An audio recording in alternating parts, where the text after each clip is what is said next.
Hello everyone. Today I'll show you how to delete your Outlook, Microsoft account using your web browser.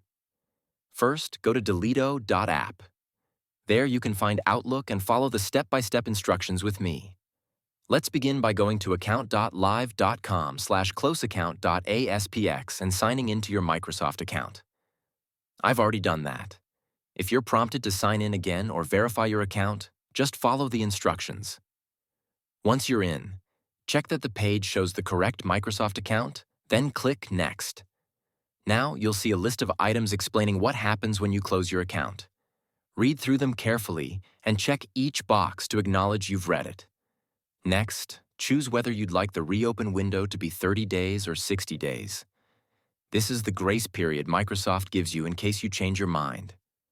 Then, open the Select a Reason drop-down list and choose an explanation for why you're closing your account. Finally, click Mark Account for closure.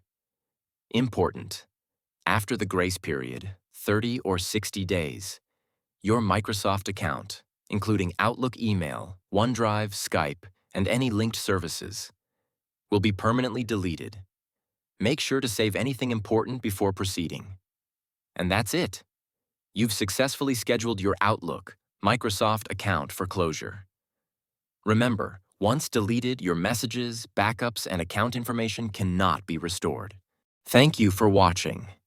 Don't forget to check out deleteo.app, where you'll find easy guides for deleting your accounts or downloading your data from different apps.